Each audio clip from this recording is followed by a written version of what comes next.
Hi friends, இந்த வீடியோவில் நம்ம கண்ட்ரோல் ஸ்ட்ரக்சர்னா என்ன, if else ஸ்டேட்மெண்ட்ஸ் எப்படியெல்லாம் நம்ம யூஸ் பண்ணுறோம், அதை நம்ம யூஸ் பண்ணுறதுக்கு என்னென்ன ரூல்ஸ் இருக்குது, கண்டிஷனல் ஆப்ரேட்டர் நம்ம எப்படி யூஸ் பண்ணுறோம் அப்படிங்கிறத பார்க்கலாங்க.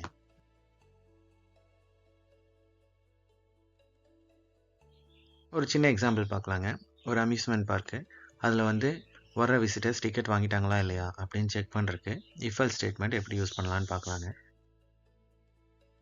இந்த இடத்துல டிக்கெட் கவுண்டர் கிட்ட சும்மா ஒரு போஸ்டர் வைக்கணும் அப்படின்னா என்ன பண்ணலான்னு பார்த்தோன்னா, சும்மா ஒரு printf யூஸ் பண்ணுறோம். திங்க் பண்ணிக்கோங்க, இப்போ அந்த ரெட் லைட் எரியற இடத்துல உள்ள கோடிங் அந்த போஸ்டர் கிட்ட இருக்கிற ரெட் லைட்டில் இருக்கிற போஸ்டரில் விசிபிள் ஆகும். அந்த மாதிரி திங்க் பண்ணிக்கலாங்க. ஜஸ்ட் ஒரு கான்செப்ட் தான்.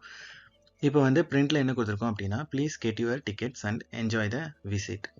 அப்போது அந்த பிரிண்ட் அது அவுட்புட்டில் கொடுக்கும். அப்போ நமக்கு போஸ்டரில் நமக்கு please get your tickets and enjoy the விசிட்னு வரும்னு வச்சுக்கலாங்க. இப்போ இங்கே பார்த்தோம் அப்படின்னா ரெட் லைட் நமக்கு போஸ்டர் கிட்ட இருக்குது. ஸோ ரெட் லைட்டுக்கு அப்புறம் உள்ள கோடிங் போஸ்டரில் பிரிண்ட் ஆகும். பிளாக் லைட் கஸ்டமர் கிட்ட இருக்குது. ஸோ அந்த கோடிங் கஸ்டமர் கிட்ட இருக்கிற கோடிங்க்கு மேட்ச் ஆகுது. அதே மாதிரி ப்ளூ அங்கே டிக்கெட் வாங்கிட்டாங்களா இல்லையா அப்படிங்கிறத செக் பண்ணுறவங்கிட்ட இருக்குங்க. ஸோ இந்த ப்ரோக்ராம் படி பார்த்தோம் அப்படின்னா ஃபஸ்ட்டு போஸ்டரில் இருக்கும். அதுக்கப்புறம் கஸ்டமரை ஒரு வேரியபிளாக நினச்சிக்கலாம். அவர்கிட்ட டிக்கெட் இருந்துச்சு அப்படின்னா வித் டிக்கெட்னு எடுத்துக்கலாம், இல்லைன்னா வித்தவுட் டிக்கெட்னு எடுத்துக்கலாம். இங்கே கஸ்டமர் ஈக்குவல் டு வித் டிக்கெட்னு போட்டிருக்கோங்க. அதுக்கப்புறம் அங்கே ஒரு செக் பண்ணுற ஆஃபீஸர் இருக்கார், இல்லை ஒரு வாட்ச்மேன் இருக்கார். அவர் ஒரு கண்டிஷன் செக் பண்ணுறாரு. என்ன அப்படின்னு பார்த்தோன்னா, கஸ்டமர் ஈக்குவல் டு வித் டிக்கெட்டாக இருந்துச்சு அப்படின்னா பிரிண்ட் என்ஜாய் யுவர் விசிட், அதாவது என்ஜாய் யுவர் விசிட்னு அவர் பிரிண்ட் பண்ணுவார். அவர் சொல்லுவார்னு வச்சுக்கலாங்க. இப்போ இந்த ப்ரோக்ராமில் இஃபுக்குள்ள கண்டிஷன் என்னன்னு பார்த்தோன்னா, கஸ்டமர் டிக்கெட்டோடு இருக்கணும். அதுக்கப்புறம் கோலன் போட்டிருக்கோம். அதுக்கு அடுத்த லைன் பிரிண்ட் ஆகுங்க. இஃப் கண்டிஷன் சாட்டிஸ்ஃபை ஆச்சு அப்படின்னா.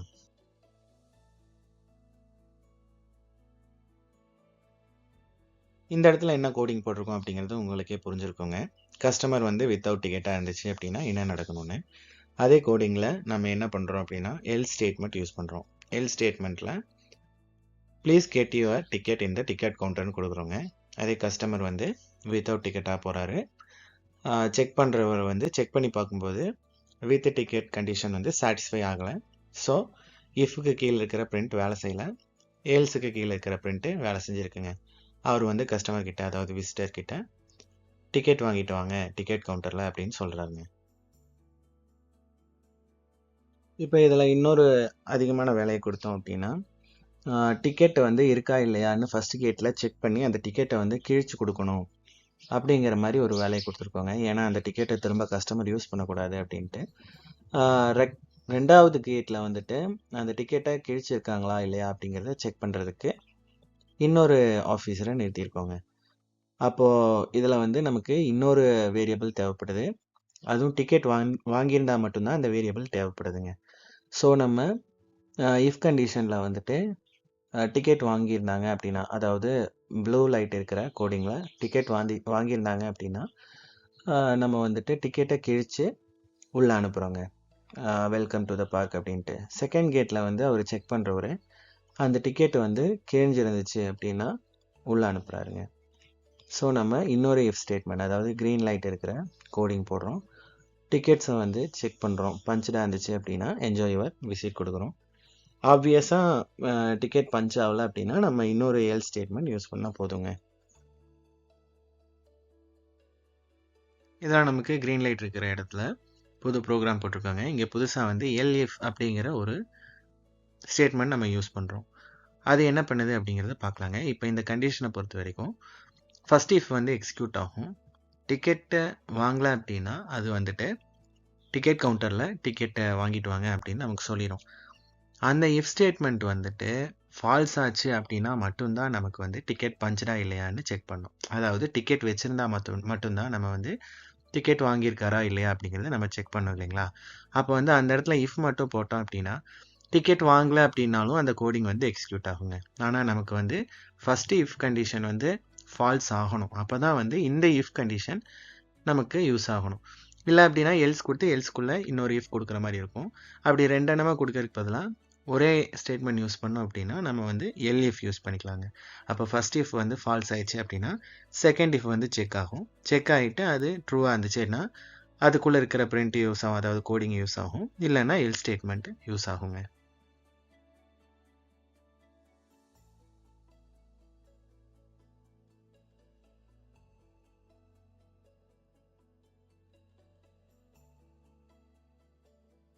இப்போ அதே கோடிங்க இன்னும் கொஞ்சம் டிஃப்ரெண்டாக எழுதியிருக்கோங்க. எல்எஃப் யூஸ் பண்ணாமல் இஃப் எல்ஸ் மட்டுமே யூஸ் பண்ணி இதை எப்படி போடலாம் அப்படிங்கிறதாங்க. இப்போ நமக்கு என்ன கண்டிஷன் அப்படின்னு பார்த்தோம்னா ஃபர்ஸ்ட் இஃப்பை செக் பண்ணதுக்கு அப்புறம் தான் செகண்ட் இஃப் எல்ஸ் வந்து எக்ஸிக்யூட் ஆகணுமா வேண்டாமான்னு டிசைட் பண்ணுவோம் இல்லைங்களா. ஸோ நம்ம செகண்ட் இஃப் எல்ஸை வந்து ஃபர்ஸ்ட் இஃப்குள்ளே கொடுத்துட்டோம் அப்படின்னா ஃபர்ஸ்ட் இஃப் வந்துட்டு கண்டிஷன் வந்துட்டு சாட்டிஸ்ஃபை ஆச்சு அப்படின்னா மட்டும்தான் நமக்கு வந்துட்டு செகண்ட் இஃப்பும் எல்ஸும் இங்கே வந்து வேலை செய்யுங்க. ஸோ என்ன பண்ணியிருக்கோம் அப்படின்னா செகண்ட் இஃபுக்கும் எல்ஸுக்கும் முன்னாடி வந்து ஒரு டேப் ஸ்பேஸ் அல்லது 4 கேரக்டர் ஸ்பேஸ் வந்து கொடுத்துருக்கோங்க. இதை வந்துட்டு பார்த்தோம் அப்படின்னா ஃபர்ஸ்ட் இஃபோடைய பிளாக்குள்ளே இருக்குன்னு சொல்லாங்க. இதை வந்து நம்ம பிரான்ச்சிங்னு சொல்லலாம், இல்லைன்னா ஆல்டர்னேட்டிவ்ஸ்னு சொல்லலாங்க.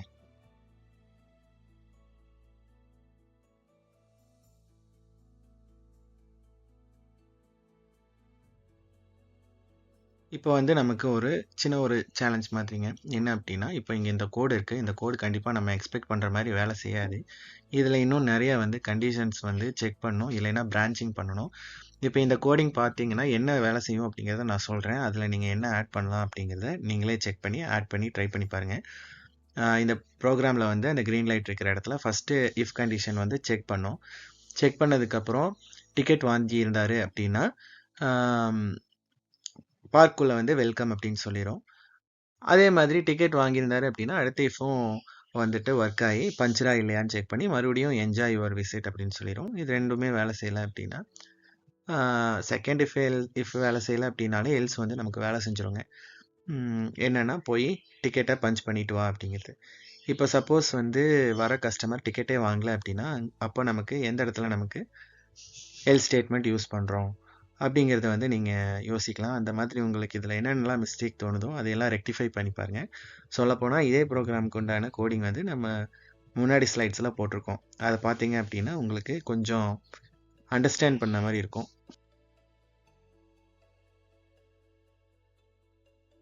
இப்போ நம்ம பார்த்த ப்ரோக்ராமில் வந்துட்டு அவ்வளோதான் நம்மளால் பண்ண முடியுமா அப்படிங்கிறது இல்லைங்க. இன்னும் நிறைய கண்டிஷன்ஸ் நம்ம வந்து அதில் கொடுக்கலாம். நிறைய கோடிங் வந்து நம்ம போடலாம். எக்ஸாக்டாக ஒரு சிஸ்டம் வந்து வேலை செய்யணும், இல்லை ஒரு விதமான ஒரு அல்கரிதம் வந்து வேலை செய்யணும் அப்படின்னா அதுக்கு வந்து நிறைய ஸ்டெப்ஸ் இருக்குங்க. நம்ம போக போக அதில் கொஞ்சம் கொஞ்சமாக நாலேஜ் வர வர நம்ம இன்னும் கண்டிஷன்ஸ் வந்து ஆட் பண்ணிக்கலாம். அது உங்களுக்கு இப்போவே வந்துட்டு இந்த ப்ரோக்ராம், அதாவது இந்த எக்ஸாம்பிள்ஸில் வந்து இந்த கண்டிஷன் வந்துச்சுன்னா என்ன பண்ணலாம் அப்படிங்கிற சந்தேகம்லாம் வந்திருக்கும். அதை நீங்களே ட்ரை பண்ணி பாருங்கள். இப்போ வந்து இஃப் எல்ஸ் ஸ்டேட்மெண்ட் வந்து கரெக்டாக எழுதணும் அப்படின்னா என்னென்ன பண்ணணும் அப்படிங்கிறத பார்ப்போம். அதே மாதிரி இப்போ நம்ம பார்த்த எக்ஸாம்பிள்ஸில் என்னென்ன பார்த்துருக்கோம் அப்படின்னா கண்ட்ரோல் ஸ்ட்ரக்சர்னால் என்னென்னு பார்த்துருக்கோம், ஆல்டர்னேட்டிவ்ஸ் ஆர் பிரான்ச்சிங்னா என்னென்னு பார்த்துருக்கோம், இஃப் எல்ஸ் ஸ்டேட்மெண்ட் எப்படியெல்லாம் யூஸ் பண்ணுறோன்னு பார்த்துருக்கோம். அதே மாதிரி கண்டிஷனல் ஆப்ரேட்டர்னா என்ன அப்படிங்கிறதும் பார்த்துருக்கோங்க. இப்போ நம்ம பார்த்த எக்ஸாம்பிள்ஸில் வந்து எல்லாத்தையும் ஒவ்வொன்றா பார்க்காம எல்லாத்தையும் சேர்த்து பார்த்தோம். ஸோ நம்ம இங்கே தனித்தனியாக பார்க்கலாங்க. ஸோ அப்போ நமக்கு இன்னும் கொஞ்சம் தெளிவாக புரியும். இங்கே ஒரு ப்ரோக்ராம் இருக்குது. இதில் நம்ம என்ன பண்ணுறோம் அப்படின்னா ஏங்கிற வேரியபிளில் 2 ஸ்டோர் பண்ணுறோம், பியில் வந்து 3 ஸ்டோர் பண்ணுறோம். அது ரெண்டையும் ஆட் பண்ணி சியில் ஸ்டோர் பண்ணுறோம். அதுக்கப்புறம் சியை வந்து பிரிண்ட் பண்ணுறோம். ஸோ ப்ரோக்ராம் எக்ஸிக்யூட் ஆகும்போது நான் இப்போ சொன்ன மாதிரி 2 ஏல ஸ்டோர் ஆகும், 3 பியில் ஸ்டோர் ஆகும், அப்புறம் 2 ஆட் ஆகும், ஆட் ஆனதுக்கப்புறம் சியில் ஸ்டோர் ஆகும், அதுக்கப்புறம் சியில் இருக்கிற வேல்யூ பிரிண்ட் ஆகுங்க. இப்படி தான் வந்து ப்ரோக்ராம் எக்ஸிக்யூட் ஆகும். இந்த மாதிரி வந்து ப்ரோக்ராம் லைன் பை லைனாக எக்ஸிக்யூட் ஆகுது நம்ம கண்ட்ரோல் ஸ்ட்ரக்சர் அப்படின்னு சொல்கிறோம். ஸோ எல்லா நேரத்துலையும் எல்லா லைனும் எக்ஸிக்யூட் ஆகணுமா அப்படின்னு கேட்டால் இல்லைங்க. கண்டிப்பாக நம்ம பார்த்த எக்ஸாம்பிள்லேயே உங்களுக்கு புரிஞ்சிருக்கும். சில லைன்ஸை வந்துட்டு நம்ம ஸ்கிப் பண்ண வேண்டி வரும் இல்லைங்களா. இப்போ இந்த சிம்பிள் ப்ரோக்ராம் பார்த்தோம் அப்படின்னா 5ங்கிற வேல்யூவை ஏங்கிற வேரியபிளில் ஸ்டோர் பண்ணுறோம். அதுக்கப்புறம் அதை வந்து 2ஆல் டிவைட் பண்ணி அதோடைய ரிமைண்டர் வந்து 0வாக இருக்கா அப்படின்னு செக் பண்ணுறோம். இப்போ 0 வந்துச்சு அப்படின்னா அது வந்து ஈவன் நம்பர். 0 வரல அப்படின்னா 1 வந்துச்சு அப்படின்னா நமக்கு வந்து ஆட் நம்பர். 0 வரல அப்படின்னா நமக்கு ஆட் நம்பர். ஸோ இந்த இடத்துல பார்த்தோம் அப்படின்னா நமக்கு ஃபர்ஸ்ட் லைன் எக்ஸிக்யூட் ஆகணும், அதுக்கப்புறம் கண்டிஷனும் செக் பண்ணணும், செகண்ட் லைன் எக்ஸிக்யூட் ஆகணும். எக்ஸிக்யூட் ஆனதுக்கப்புறம் இது வந்து ஆட் நம்பர்னு நமக்கு புரிஞ்சிடும். ஸோ பிரிண்ட் ஈவன் அப்படிங்கிற லைன், தேர்ட் லைன் வந்து எக்ஸிக்யூட் ஆகக்கூடாது, ஃபோர்த் லைன் தான் எக்ஸிக்யூட் ஆகணும். ஸோ இங்கே நமக்கு ஒரு ஜம்ப் தேவைப்படுதுங்க. ஆப்வியஸாக நம்ம வந்து இங்கே என்ன யூஸ் பண்ணலாங்க, இஃப் எல்ஸ் ஸ்டேட்மெண்ட் யூஸ் பண்ணலாம் இல்லைங்களா. ஸோ இதை உங்களுக்கு பார்த்தோன்னே புரிஞ்சிருக்கும். இஃப் ஸ்டேட்மெண்ட்டில் கண்டிஷன் கொடுக்குறோம், கண்டிஷன் ட்ரூவாக இருந்துச்சுன்னா இஃப்க்குள்ளே உள்ள கோடிங் எக்ஸிக்யூட் ஆகுது, ஃபால்ஸாக இருந்துச்சு அப்படின்னா எல்ஸில் உள்ள கோடிங் எக்ஸிக்யூட் ஆகுதுங்க. இந்த இடத்துல நமக்கு வந்து இன்னும் கொஞ்சம் எக்ஸ்ட்ரா கோடிங்ஸ் இருக்குது. என்னன்னு பார்த்தோம் அப்படின்னா ஈவன்னு பிரிண்ட் ஆனதுக்கப்புறம் அதுக்குள்ள எக்ஸ்பிளனேஷனும் நம்ம வந்து பிரிண்ட் பண்ணுறோம். என்ன அப்படின்னா இந்த நம்பர் வந்து 2ஆல் டிவைட் ஆச்சு அப்படின்னா ரிமைண்டர் 0வாக இருக்குது. ஸோ அதனால் இது வந்து ஈவன் அப்படின்னு சொல்லலாம். இல்லை ரிமைண்டர் 0வாக இல்லை, அதனால் வந்துட்டு இது ஆட் அப்படின்னு சொல்லாங்க. இந்த ப்ரோக்ராமில் நம்ம ஒரு லைனுக்கு பதிலாக 2 லைனை வந்து ஸ்கிப் பண்ணுறோம் இல்லைங்களா.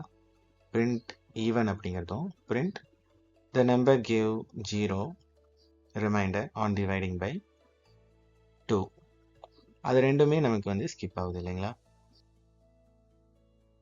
நம்ம முன்னாடியே சொன்ன மாதிரி எத்தனை லைன் ஸ்கிப் ஆகணும் அப்படிங்கிறது எதால் டிசைட் பண்ணப்படுது அப்படின்னு பார்த்தீங்கன்னா அந்த கோலனுக்கு அப்புறம் வர்ற கேப்ஸ் தாங்க. இப்போ லெஃப்ட் சைடில் இருக்கிற ப்ரோக்ராமில் கோலனுக்கு அப்புறம் ஒரே ஒரு பிரிண்ட் மட்டும்தான் அந்த கேப்பில் இருக்குது. அதே மாதிரி ரைட் சைடில் இருக்கிறது 2 பிரிண்ட் இருக்குங்க. ஸோ நமக்கு இஃப் ஸ்டேட்மெண்ட் ட்ரூ ஆச்சு அப்படின்னா 2 லைன் எக்ஸிக்யூட் ஆகும். இஃப் ஸ்டேட்மெண்ட் வந்து ஃபால்ஸாக இருந்துச்சுன்னா 2 லைனுமே எக்ஸிக்யூட் ஆகாதுங்க.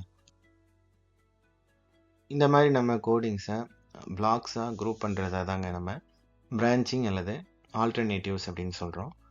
இங்கே நம்ம கண்டிஷனல் ஆப்ரேட்டர்ஸ் எல்லா இடத்துலையும் யூஸ் பண்ணோம். அந்த கண்டிஷனல் ஆப்ரேட்டர்ஸ் என்ன அப்படின்னு பார்த்தோம்னா டபுள் ஈக்குவல் டுங்க.